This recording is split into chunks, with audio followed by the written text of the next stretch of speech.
And as you know, we put a 50% tariff on India on oil. They're the second largest. They're very close to China in terms of the purchase of oil from Russia. But so I don't know if that had anything to do with it. But we've had very productive talks today. Yes. Well, we'll determine that later. But right now they're paying a 50% tariff. It may happen. I mean, I don't know. I can't tell you yet. But we did it with India. We're doing it probably with a couple of others. One of them could be China. Yeah. हमारे लिए अपने किसानों का हित सर्वोच्च प्राथमिकता है और मैं जानता हूं व्यक्तिगत रूप से मुझे बहुत बड़ी कीमत चुकानी पड़ेगी, लेकिन मैं इसके लिए तैयार हूं। मेरे देश के किसानों के लिए, मेरे देश के मछुआरों के लिए, मेरे देश के पशुपालकों के लिए आज भारत तैयार है।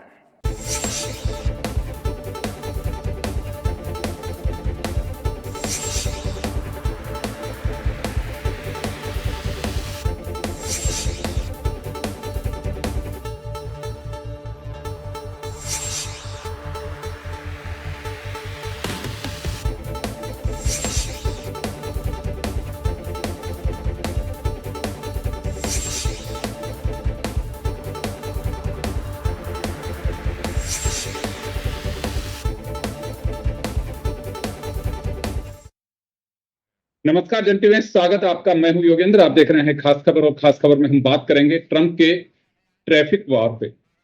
लगातार ट्रंप के कुछ न कुछ इस तरह के सगुफे, लेकिन क्योंकि उनके सिग्नेचर में पावर है, उन्हें वो अथॉरिटी है, उनके सिग्नेचर से इसे बेशक हम कहें एक बार के लिए कि ट्रैफिक वॉर, लेकिन वो टैरिफ वॉर, लेकिन वो जो सिग्नेचर से जो चलते हैं, क्योंकि हमारे यहाँ किसी भी कंट्री में मौखिक हुक्म नहीं चलता है केवल पुलिस के अलावा। बाकी आपको जिस तरह का ऑर्डरली अगर किसी चीज को आपको दिया जाता है तो वो आपके लिए बात भी करता है, आपको मानने के लिए। हम माने नहीं माने, वो रिश्ते अगर आपको निभाने हैं तो आपको उस रूट पे जाना है तो आपको मानना होगा। ये वैधानिक एक सिग्नेचर है, लेकिन इसके अपने मायने हैं। कभी अमेरिका के साथ में इतनी खटपट, इस तरह की स्थितियां कभी नहीं देगी। हाँ, हमने परमाणु परीक्षण किया अटल जी के टाइम पे, उस वक्त हमारे पास कोई चारा नहीं था हमारी ताकत को दिखाने के अलावा, और अमेरिका ने हमारे पे काफी कुछ उस समय प्रतिबंध भी लगाए, कई चीजें भी आई। उसके बाद में हमने कारगिल का वॉर भी देखा, उस समय भी इनडायरेक्टली कई वेपन्स वगैरह पाकिस्तान को अमेरिका ने दिए। लेकिन अभी जो लॉजिक दे रहे हैं कि रसिया से भारत क्रूड खरीद रहा है तो इसका असर यूक्रेन पे पड़ रहा है। वहां पे जिस तरह का जनसंहार हो रहा है, उसके पीछे रसिया को वो लोग मजबूत कर रहे हैं जो उसके यहां से इंपोर्ट कर रहे हैं।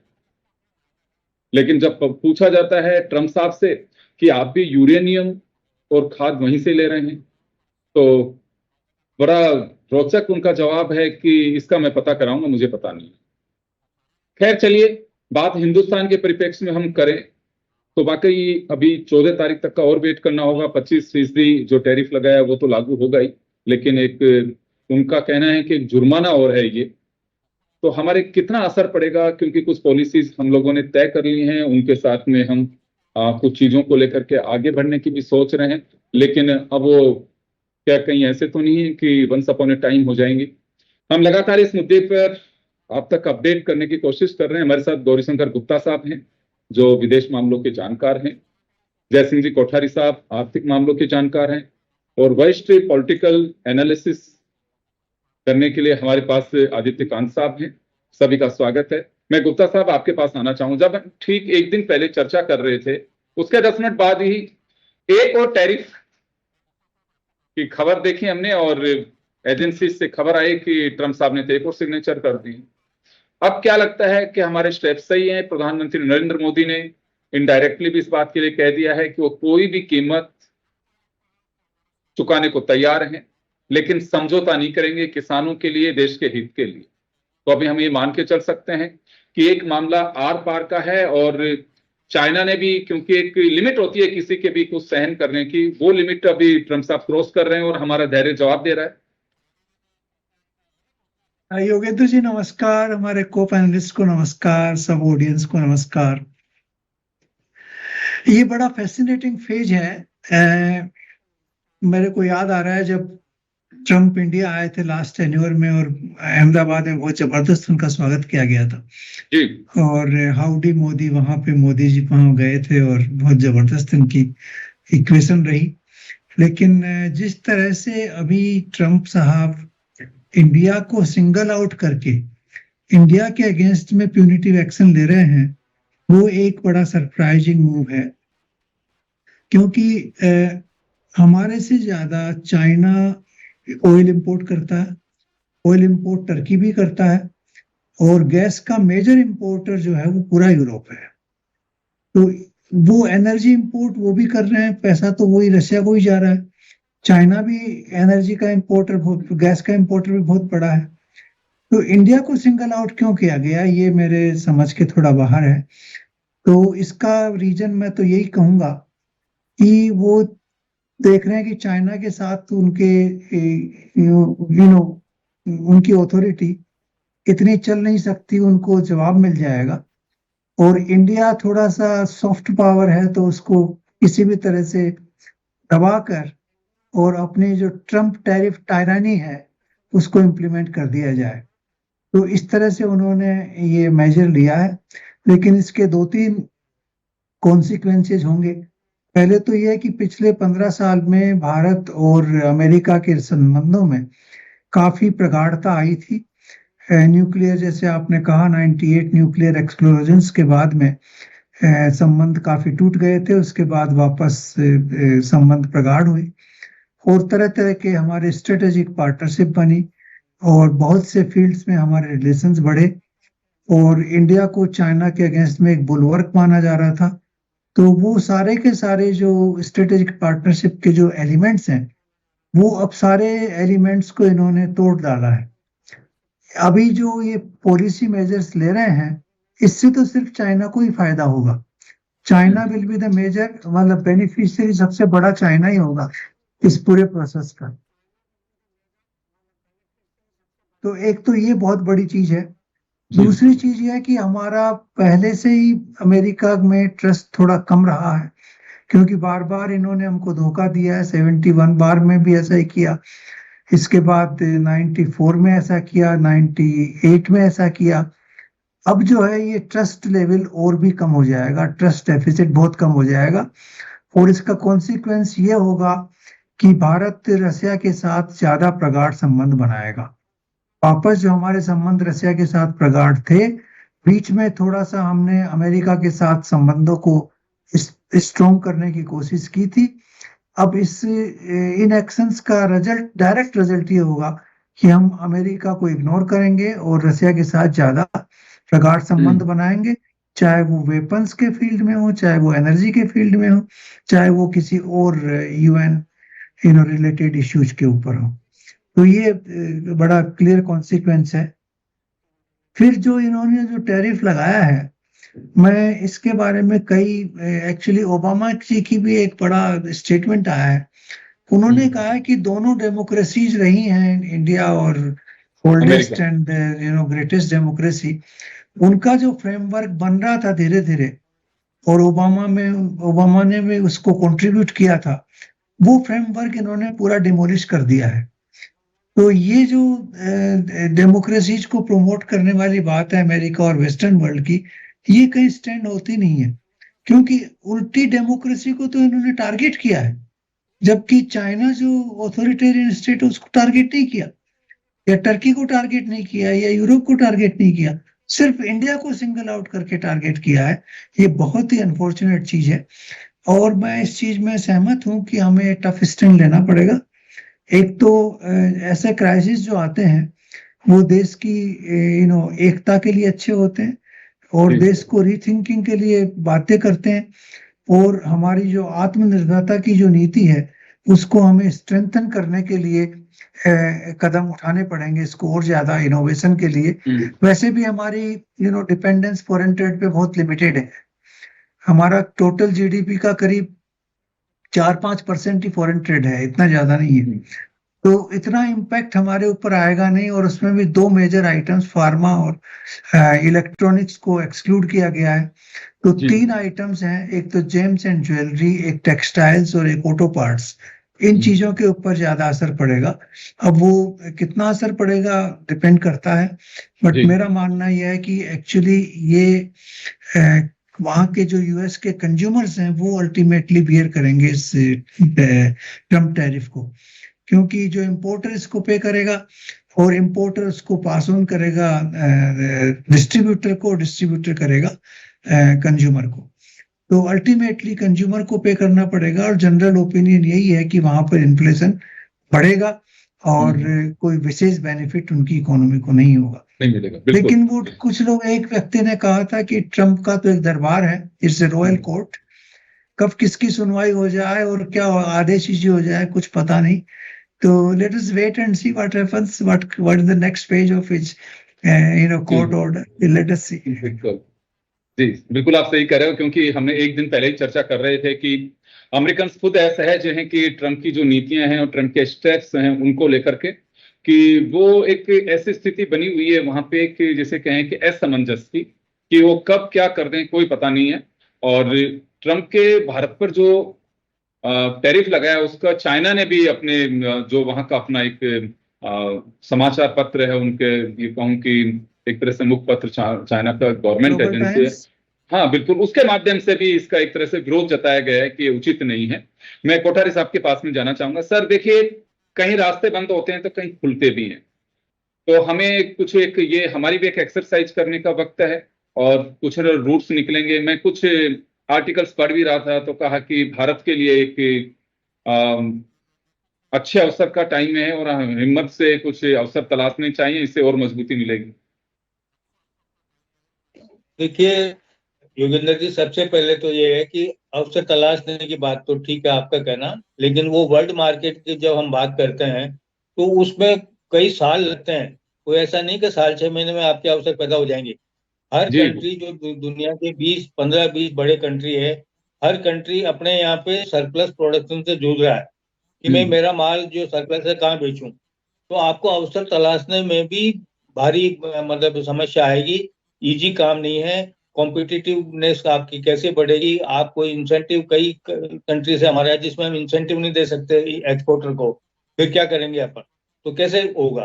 तो इसलिए वो इजी काम नहीं है। सबसे पहले तो है कि इस चुनौती का असर क्या होगा इस पे। हम क्या है, ऑप्टिमिस्टिक ज्यादा है, हर चीज को बहुत लाइट लेते हैं, केवल पॉलिटिकल, ये पॉलिटिक्स वर्सेस इकोनॉमिक्स की लड़ाई है।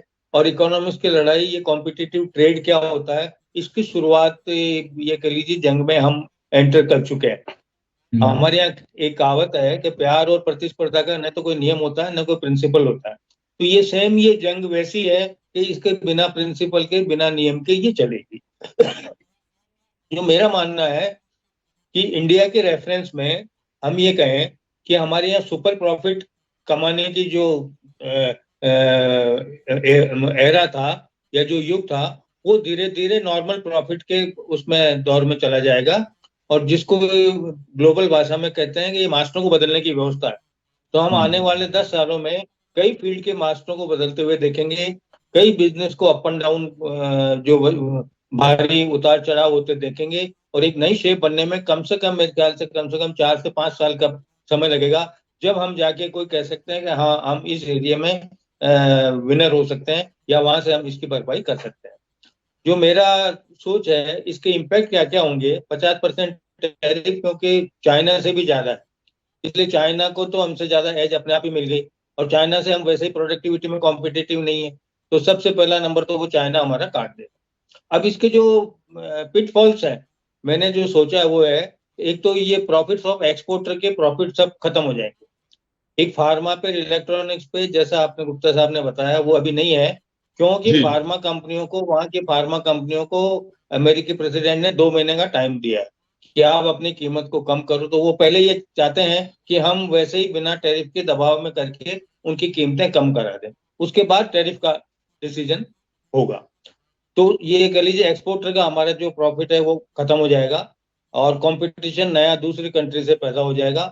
Allowing exporter to sell goods in local market means ultimately करना पड़ेगा हमको कि लोकल, और कर भी रही है सरकार ने, अभी एक पॉलिसी भी आई है कि आप लोकल मार्केट में एक्सपोर्टर गुड्स बेच सकते हैं। उससे एक नया कंपटीशन बाजार में होगा और जो कंपटीशन चल रहा है उससे वो और ज्यादा गहराएगा। इसका मतलब ये है कि allowing exporter local stress on banking system, जो एक्सपोर्टर को जिन्होंने उधार दे रखा है, जिनके प्रॉफिट खत्म हो जाएंगे, बैंकों ने जिसको उधार दे रखा है, एनबीएफसी ने उधार दे रखा है, उस पर एक नया स्ट्रेस डेवलप आएगा। इंक्रीजिंग ट्रेड डेफिसिट, अगर हमारा एक्सपोर्ट डाउन हुआ तो हमारा ट्रेड डेफिसिट बढ़ेगा, उससे आपके हमारे को रुपए की डिवैल्यूएशन होने का खतरा बढ़ेगा। और इंक्रीजिंग अनएम्प्लॉयमेंट, जब इतने एससीजेड जो हमने बनाए थे कि स्पेशल इकोनॉमिक एक्सपोर्ट जोन, वो सब थ्योरियां सब कह लीजिए 50% टैरिफ सबको धो के रख देगा, वो सब आप नॉर्मल जोन में कन्वर्ट हो जाएंगे। तो बहुत बड़ी चुनौती, अगर ये 2-4-6 महीने भी चलती है और कोई अगर 25% से नीचे का ट्रेड का हमारे अगर टैरिफ का कोई समझौता नहीं होता है, तो मेरे ख्याल से ये चुनौती आएगी। अगले 6 महीने में हम एक नया तरीके का इकोनॉमिक जो इम्बेलेंसिंग है या इकोनॉमी के आर्थिक जो हाहाकार है उसको पैदा होते हुए देखेंगे। उस चुनौती का सामना करने के लिए अब सरकारी ट्रेजरी पे इतना बर्डन आ जाएगा, इसको भी बचाओ, इसको भी बचाओ, इसको भी बचाओ, और हमारे पास बचाने को कोई बहुत ज्यादा कोई सुविधा साधन है नहीं। तो एक ये नया दौर है जो कम से कम मेरे ख्याल से 5 से 10 साल का पीरियड लेगा नई शेप बनने में।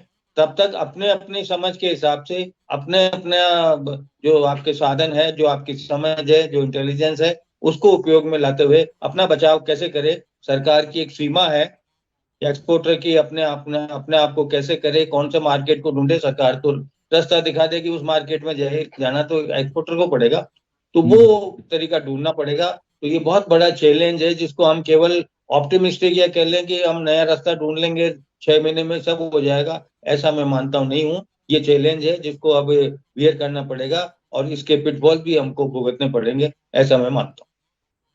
बिल्कुल आप सही कह रहे हैं। और क्योंकि देखिए 1992 ग्लोबलाइजेशन के बाद में जिसे हमने कंसीडर किया, उसके बाद में ओपन मार्केट है और कंज्यूमर के सामने बहुत सारे रास्ते खुले हैं, जहां सस्ती चीज मिलेगी वो वहां से लेगा। मैं आदित्य कांत जी के पास में जाना चाहूंगा। सर, अभी भी जैसे लोकल फॉर वोकल की बात की जा रही है, ये भी सोशल मीडिया पे चल रहे हैं कि भारत के अपने जो चीजें हैं, स्वदेशी प्रोडक्ट्स हैं, मेक इन इंडिया, उनको आप लीजिए, बिल्कुल वो लेंगे। लेकिन हर व्यक्ति, आप त्योहारी सीजन पे सबसे ज्यादा खरीदारी होती है हमारे यहाँ पे। आज भी मार्केट में हमारे जो प्रोडक्ट्स हैं वो बाहर के प्रोडक्ट से काफी महंगे होते हैं। फिर कहा जाता है कि क्वालिटी देखें इनकी। क्वालिटी पे आजकल कोई इतना फोकस नहीं करता है कि इसको 10 साल चलाना है। वो देखते हैं कि ये दिवाली निकले, अगली दिवाली तक भी बचे तो ठीक है, नहीं तो जय हिंद, कोई बात नहीं। लोग देखते हैं मार्केट में मेरी जेब से पैसा कम जाना चाहिए, तो अब आपको लगता है कि हमें थोड़ा सा इस कॉम्पिटिशन में आने के लिए क्वालिटी के साथ साथ हमें थोड़ा सा रेट्स में कॉम्प्रोमाइज करना होगा, या सरकारें इस ओर फोकस करें कि व्यापारी की लागत कम आए, कुछ ऐसी चीजों पे हमें फोकस करना पड़ेगा। चलिए, हम अमेरिका से तो उस फ्रंट पे ये टैरिफ पे लड़ाई लड़ेंगे, लेकिन इंटरनली भी हमें ये लगता है आपको कि कुछ चीजों की समीक्षा करना बहुत जरूरी है। बिल्कुल योगेंद्र जी, मुझे लगता है कि ये टाइम वो है जब एक टाइम आ गया है कि हमें पूरे की पूरी जो डोमेस्टिक मार्केट है जी, उसमें कुछ नए मेजर्स लेने पड़ेंगे। Is in view of this, ये तो खैर एक ट्रिगर हो गया है, इससे पहले भी बहुत सारी रिक्वायरमेंट थी कि हमारे प्रोडक्ट्स की क्वालिटी से लेके, बल्कि हम बात करें जब मोदी जी शुरू में आए थे, उन्होंने लोकल फॉर वोकल पे बहुत ज्यादा स्ट्रेस दिया था, और बीच में अब भी अगेन दोबारा हम इस बारे में बात करना हमने शुरू कर दिया है। बट अगर आप देखें कि पिछले 5-7 सालों में जो मिडिल लेवल के जो हमारे ट्रेडर्स हैं या इवन स्मॉल लेवल के हैं, वो उस तरह से काम नहीं कर पा रहे हैं रिटेल मार्केट में या अदरवाइज भी। तो मुझे लगता है कि इस बात पे स्ट्रेस देने की तो जरूरत है ही, साथ में उन्हें एक पूरा का पूरा गवर्नमेंट की तरफ से कुछ इनिशिएटिव्स भी लेने चाहिए जो कि उनको बढ़ावा दे सके। और जहां तक टैरिफ की बात है, जैसे पिछले कोठारी साहब ने भी कहा या गुप्ता जी ने भी कहा, तो मुझे अभी भी खैर, हालांकि कोठारी साहब ने बहुत रियलिटी से हमें वो बताया कि हम लोग शायद ज्यादा ऑप्टिमिस्टिक हो रहे हैं, बट मुझे अभी भी थोड़ी उम्मीद लगती है कि अभी भी नेगोशिएशन का थोड़ा टाइम है अभी, क्योंकि आई थिंक 14 तारीख तक का तो उन्होंने दिया ही है कि हम 14 तारीख तक बिल्कुल, और 25 के ऊपर जो लगाया 25, उस पर तो 14 तारीख तक विचार करेंगे के लिए। बिल्कुल बिल्कुल। तो उसमें अगर, क्योंकि हमें अगर पिछले राउंड ऑफ टॉक्स देखें, हमारे काफी राउंड ऑफ टॉक्स हुए हैं उनके साथ, और वहां तक काफी तक सिर्फ यही है कि ब्रेक थ्रू नहीं हुआ, काफी चीजों में लग रहा था, और हमारे ऑफिशियल्स भी, जो लोग बैकडोर चैनल्स में भी इन्वॉल्व थे, वो इंडिकेशंस ऐसी दे रहे थे कि शायद कोई ब्रेक थ्रू हो जाए। तो अभी भी जैसे हम ट्रम्प के बारे में जानते ही हैं कि वो काफी अनप्रिडिक्टेबल है, तो अभी भी मुझे लग रहा है कि थोड़ा स्कोप है नेगोशिएशंस का। हाँ, बियॉन्ड ए पॉइंट, हम जहां तक सोवेरेनिटी की बात है या वो उन्हें डिक्टेट करने की बात है कि हम ऐसा ना करें, दूसरे कंट्री से, रशिया से ऑयल ना करें, वो थोड़ा एक्सीड करता है। बट अदरवाइज मुझे अभी भी लग रहा है कि शायद नेगोशिएशन का स्कोप है, और हमें देखना चाहिए। आई एम श्योर गवर्नमेंट भी सारी ऑप्शंस अभी वे कर रही होगी कि हम किस तरह से अपना डाइवर्सिफाई कर सकते हैं। और उसमें जो डोमेस्टिक मार्केट को स्ट्रेंथन करने की बात है, जो हम कह रहे हैं स्मॉल टाइम हमारे जो अपने प्रोडक्ट्स हैं, डेफिनेटली वो one of the key strategies का पार्ट रहेगा ही रहेगा, क्योंकि हमें अब इकोनॉमी को सस्टेन तो करना ही पड़ेगा। और हम सिर्फ यही नहीं देख सकते कि अगले 10-15 दिन में कुछ नेगोशिएशन हो जाए, या हम ट्रम्प की मर्जी पे नहीं वो कर सकते। हमें सारी ऑप्शंस खुली रखनी पड़ेंगी, और डेफिनेटली डोमेस्टिक मार्केट में तो नए इनिशिएटिव्स लेने ही पड़ेंगे मेक इन इंडिया के लिए। भले ही उसका जो रिजल्ट है, जो आउटकम है, शायद वो लॉन्ग टर्म दिखे और एकदम से नजर ना आए, बट वो बियर तो करना ही पड़ेगा। जी योगेंद्र जी। बिल्कुल आप सही कह रहे हैं, और हमें कुछ चीजों को लेकर के हमें खुद भी इंटरनली भी हमें देखना पड़ेगा कि हमारे डोमेस्टिक मार्केट में हम हमारे प्रोडक्ट्स को उसी तरह से, क्योंकि कंज्यूमर आइटम्स जो हैं उन पे हमें थोड़ा सा फोकस करना होगा, क्योंकि हमारे यहाँ पे लागत से भी ज्यादा वो कहा जाता है कि प्रॉफिट हथियाने की बड़ी बात है। चाइना ने देखिए अपने प्रोडक्ट्स की दुनिया में अपनी धूम मचाई, तो उसके पीछे उनकी अपनी रणनीति भी रही है। वो लॉन्ग टर्म एक उन्होंने अपने एक पॉलिसी बनाई और उसका बेनिफिट भी मिल रहा है। तो हमें कुछ चीजों को लेकर के देखना होगा। कह देने पर से तो होता है कि लोकल फॉर वोकल और डोमेस्टिक चीजें जो हैं उन पे हमें फोकस करना चाहिए। भारत के व्यापार को मजबूत करने के लिए उन्हीं की खरीदारी करें। लेकिन देखिए, जेब अलाउ करेगी वही सब कुछ करता है। अगर माचिस की डिब्बी हम उसको 5 रुपए की देंगे, पता लगा कि चाइना और श्रीलंका से तो 1 ही रुपए की आ रही है, तो खरीदने वाला क्यों उसको दीपक जलाना है या माचिस से माफ करिएगा स्मोकिंग के मैं खिलाफ हूँ, बीड़ी जलानी है, तो वो उस तिल्ली का क्यों 50 पैसे देगा जो 1 रुपए 2 रुपए 1 पैसे या 2 पैसे में वो तिल्ली चल रही है। तो इन चीजों को लेकर के हमें थोड़ा सा फोकस करने की आवश्यकता होगी। मैं गुप्ता साहब के पास में वापस जाऊंगा। सर, हम लंबे समय से देख रहे हैं, ट्रम्प साहब जब से आए तब से ही, मैं नाम अभी कोट नहीं करूंगा, हमें एक नॉन थे, उन्होंने कहा कि जैसे इनकी ओथ हुई थी, तो मैं कहा सर उनके बारे में कुछ, उन्होंने अपने आप को ट्वीट किया कि नहीं अभी ठीक नहीं है। और ट्रम्प साहब उस टाइप के आदमी नहीं है कि ओबामा के टाइम पे या दूसरे लोगों के टाइम पे कोई कुछ भी कह भी रहा है अगर सच्चाई, तो ये थोड़ा सा पर्सनलाइज ले जाते हैं। अभी जो इनके स्टेप्स हैं पिछले कुछ समय से, क्या लगता है आपको कि पर्सनलाइज लेकर के जा रहे हैं हर चीज को, ये जो मैंने कहा, और वो हो नहीं पा रहा है? जैसे यूक्रेन युद्ध को 24 घंटे में रुकाने का एक उनका अपना एक कमिटमेंट था वहां की जनता से, तो वो एक कारण हो सकता है। और ये एक रास्ता निकाल रहे हैं कि जिन कंट्रियों ने वहां से क्रूड खरीदा है वो रसिया को मजबूत कर रहे हैं। तो एक मुझे लगता है कहना अंदर की बातें कुछ और हो सकती है, और इस पे कहीं इम्प्रूव या बैकफुट मैं नहीं कहूंगा, चलिए, लेकिन ये विड्रॉ भी कर सकते हैं इन ऑर्डर्स को। योगेंद्र जी, ये बड़ा क्लियर है कि ट्रम्प बड़ा इगोइस्टिक आदमी है जी। और इन्होंने अपनी जो इनकी बिजनेस लाइफ रही है उसमें भी ये रॉयल कोर्ट स्टाइल में ही काम किया है इसने हमेशा।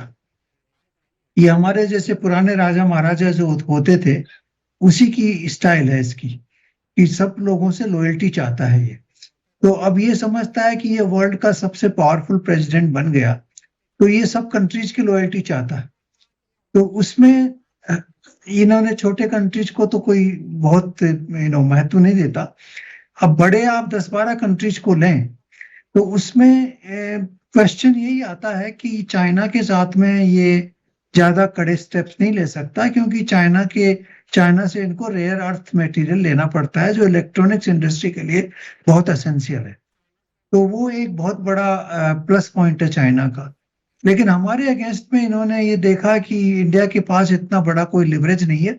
ये हमेशा कार्ड्स की बात करता है कि आपके पास कार्ड्स नहीं है, तो उसने देखा कि इंडिया के पास कोई कार्ड्स नहीं है जो हमारे अगेंस्ट में खेल सकता है, इन्होंने ये स्टेप ले लिया है। तो ये, लेकिन ये एक इमेच्योर स्टेप है। इससे जो स्ट्रेटेजिक पार्टनरशिप जो लॉन्ग टर्म हमारी बन रही थी उसको बहुत बड़ा धक्का लगा है।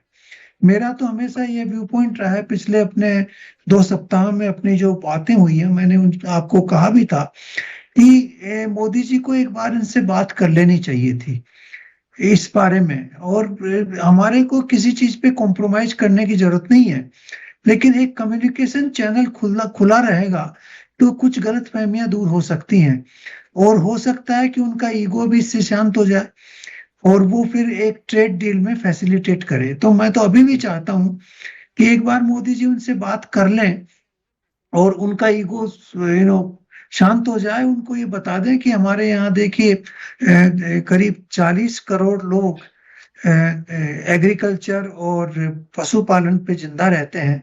हम इनको कंप्लीटली इग्नोर नहीं कर सकते, तो उस फील्ड में हमारे लिए बहुत लिमिटेड स्कोप है जिसको हम कॉम्प्रोमाइज कर सकते हैं, और जी बाकी चीजों पे हम बात कर लें, उसमें कोई दिक्कत नहीं है। तो ये चीजें उनको क्लैरिफाई कर देनी चाहिए इनको, ट्रम्प को, और बोलना चाहिए कि ये हमारे लॉन्ग टर्म स्ट्रेटेजिक इंटरेस्ट में है, हम दो बड़ी डेमोक्रेसीज हैं और पिछले 10-12 साल से 15 साल से हमने धीरे धीरे आगे बढ़ाते हुए इसको काफी मल्टीफेसेटेड रिलेशनशिप बनाया है, तो उसको मेंटेन करें, उसको खत्म नहीं करें। तो हो सकता है उनकी एक ईगो जो है वो शांत हो जाएगा और बिल्कुल। कुछ चीजें आगे बढ़ेंगी, मेरा ऐसा मानना जी है। जी। क्योंकि जब तक डायरेक्ट बात उनसे नहीं होगी, तब तक नीचे ये काम सिलसिला होगा चलता नहीं। रहेगा। हाँ, ऊपर से ऑर्डर आते हैं, वहां सारे बिल्कुल। ऑर्डर ऊपर से आते हैं, नीचे जाते हैं, नीचे जी से बहुत कम सुनाई जाती है। वो जो नीचे का ब्रीफ जाता है उसको बहुत कम पढ़ता है, कोई ब्रीफ नहीं पढ़ता ये जी। अपनी अब जो निर्णय लेता है खुद ही लेता है ये। बिल्कुल कोठारी साहब, आपके पास में आना चाहूंगा मैं। एक तरफ तो जी। अभी ईगो पाल करके बैठे हुए हैं ट्रम्प साहब, क्योंकि जैसे फॉरेन पॉलिसी को गुप्ता साहब समझते हैं। दूसरी तरफ हमारे प्रधानमंत्री साहब कह चुके हैं कि कोई भी कीमत चुकाने को तैयार है, लेकिन किसान हित में, देश हित में वो नहीं पीछे हटेंगे। तो बात वाली संभावनाएं तो लगता नहीं है कि अब कुछ हो पाएंगी। हालांकि दोनों तरफ से डायलॉग्स होंगे, हम तो खैर अब इससे बाहर निकल करके बात कर रहे हैं। जो मीडिया रिपोर्ट्स और चीजें सामने आ रही हैं उस हिसाब से मैं आपको कह रहा हूं। तो क्या लगता है अब आपको कि ये एक अड़ाअड़ी में फंस गया ये मामला? नहीं, फंस तो गया नेचुरली, और किसान हित में कर भी नहीं सकते क्योंकि बहुत बड़ा वोट बैंक है। उस वोट बैंक को सरकार तोड़ना नहीं चाहेगी या उसे पंगा मोलना नहीं चाहेगी। दूसरे समझौते फिर भी कर सकते। ट्रेड क्या है, ट्रेड बिखरा हुआ है, तो बेचारे व्यापारी के लिए कुछ भी कर दो आप, कोई भी समझौता कर लो, कोई बोलता ही नहीं है। सब बिखरे हुए हैं, सब अपने अपने स्वार्थ की बात करते हैं। तो इसीलिए जो अटैक आएगा वो ट्रेड पे आएगा।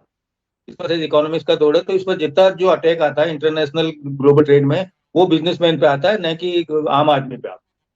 मेरा ये मानना है कि इस लड़ाई को लड़ने के लिए हम क्या है, पूरा सिस्टम हमारा एक्टिव है। सांप निकलने के बाद लाठी पीटने वाला सिस्टम है। हम प्रोएक्टिव वे में मैं एक सुझाव दे रहा हूँ कि हमको ऐसे जो जितने हमारी नरेगा में इनमें जो यंगस्टर मजदूर जाते हैं या जो युवा लोग हैं जिनकी 30 साल तक की उम्र है, उनको प्रोएक्टिव वे में ऐसे एक हर तहसील हेडक्वार्टर पे एक मल्टी स्पेशलिटी सेंटर खोले, स्किल ट्रेनिंग सेंटर खोले, जिसमें वो आदमी ड्राइविंग करना जानता हो, गार्डनिंग करना जानता हो, सफाई करना जानता हो, 5 कंट्री का खाना बनाना जानता हो, जरूरत पड़े तो इंजेक्शन लगाना भी उसको आता हो, कपड़ा धोना भी जानता हो। ऐसी सब स्किल उसके पास में हो, और उसका मार्केट दुनिया के हर कंट्री में बहुत बड़ा मार्केट है। जितना ये ट्रेड बिखरता जाएगा उतना ही वो मार्केट और डेवलप होता जाएगा। वो आप हजारों की संख्या में तहसील हेडक्वार्टर पे, अगर सोसाइटी के सहयोग से, सरकारी नहीं, आप सरकारी करेंगे तो वो सब बीच में पैसे खा जाएंगे, कुछ भी नहीं होगा। सोसाइटी को साथ में लेके केवल इस देश से हम अगर काम ये करें तो 2 साल बाद में इसके रिजल्ट आना चालू होंगे। हम 5 साल में सेल्फ सफिशिएंट नहीं होंगे, बल्कि जितना आज एक्सपोर्ट करते हैं उससे ज्यादा हम उसकी इनकम कर पाएंगे, और विदाउट एनी प्रोडक्ट की कॉस्ट। एक बात और है कि इस आने वाले युग में अक्सर जो मैन्युफैक्चरिंग और प्रोडक्शन या सिस्टम था, इंडस्ट्रियल सिस्टम, वो ऑब्सोलीट हो जाएगा। ये जो नया परिवेश बन रहा है उसमें एक नया सिस्टम डेवलप होगा, असेंबलिंग ऑफ मैन्युफैक्चरिंग। क्या आप 5 कंट्री से 10 कंट्री से अलग अलग चीज मंगा के उसकी असेंबलिंग कर दीजिए और किसी भी कंट्री में आप भेज दीजिए। तो उस चुनौती को भी ध्यान में रखना चाहिए। तो केवल एक ह्यूमन रिसोर्स ही है जिसका सहारे हम ये पार पा सकते हैं, मेरा ऐसा मानना। बिल्कुल आप सही कह रहे हैं, क्योंकि भारत सर्विस सेक्टर के लिए जाना जाता है। सेवाएं प्रदाता के रूप में आप एक बड़े एंटरप्रेन्योर जो आपके पास में है उन्हें आप यूज कर सकते हैं। और आप सही कह रहे हैं कि स्किल की हर जगह पे रिटर्न है। अगर आप उसे मजबूत करते हो तो दो चीजें होंगी, उससे आपके पास में पैसा तो आएगा ही। पैसा अगर जेब में आता है तो मार्केट में आता है, आपकी इकोनॉमी को एक बुस्टअप मिलता है। अगर पैसा ही नहीं होगा तो फिर वो मार्केट में भी नहीं आएगा, क्योंकि मैं कल देख रहा था कि रेपो रेट कम और ये सब चीजें, लेकिन बाइंग कैपेसिटी लोगों की वो नहीं बन पा रही है। अगर वो नहीं बनेगी तो आप रेपो रेट अगर बढ़ा भी देंगे, आप स्टिल नहीं करेंगे तो भी, लेकिन कैपेसिटी आपके पास में होनी चाहिए कि मार्केट में पैसा आए, उसी से आपकी इकोनॉमी का एक सर्कल जो है वो बन पाता है। समय कम है, लेकिन मैं आदित्य जी आपके पास में 30 सेकंड के लिए आना चाहूंगा। अब क्या लगता है आपको कि हमें कुछ दिन के लिए वेट एंड वॉच करना चाहिए, या फिर कुछ न कुछ तो रणनीति बनी रही होगी, अब उस पर ज्यादा फोकस करने की आवश्यकता है, हमें नए रास्तों पर भी ध्यान देने की जरूरत है? बिल्कुल योगेंद्र जी, रणनीति बन रही होगी और मुझे पूरा यकीन है कि अभी ऑलरेडी बैकडोर चैनल से एक लास्ट ट्राई भी की जा रही होगी। और मेरे ख्याल से कोई बड़ी बात नहीं है कि जो जो वहां से इंपोर्ट हो रही है चीजें, जो एक्सपोर्ट कर रहा है अमेरिका इंडिया में, हो सकता है उन टैरिफ्स को और फर्दर रिड्यूस या कम करने की बात की जा रही हो in compare to, so that ये टैरिफ रिड्यूस हो जाए, और ताकि हम जो फार्मिंग के जितने प्रोडक्ट्स हैं फार्मिंग को लेके, ताकि उनपे किसी भी तरह की कोई भी फर्क ना पड़े। तो मुझे लग रहा है कि अभी भी हमें थोड़ी सी उम्मीद है। और बाकी ट्रम्प जी का जैसे बात कही है इन्होंने ईगो की, तो मुझे एक चीज सिर्फ उसमें ऐड करनी है कि सिर्फ यूक्रेन वार नहीं, उनका ईगो शायद इस बात से भी हर्ट हो गया होगा कि उन्होंने बार बार कहा कि हमने इंडिया और पाकिस्तान में सीज फायर कराया है, जो यहाँ से किसी ने एक्नॉलेज नहीं किया, और नहीं जानते हम कि उन्होंने किया भी है। क्योंकि ईगो तो ईगो है सर, बच्चा कब रूठ जाए को पता नहीं हो, तो ईगो तो उसी तरह से होता है, बड़े के अंदर हो चाहे बच्चे के अंदर हो। खैर, लेकिन आप सही कह रहे हैं कि कुछ ना कुछ चर्चाएं हो रही होंगी। ये तो बाहर की चर्चाएं, इंटरनली बहुत सारे रणनीतिकार होते हैं, वो अपने एक डिप्लोमेट्स हैं, वो पूरा ख्याल रखते हैं कि कहाँ क्या करना है। चलिए, तो आप सभी का बहुत बहुत शुक्रिया। खास खबर में इतना ही, दीजिए इजाजत, नमस्कार।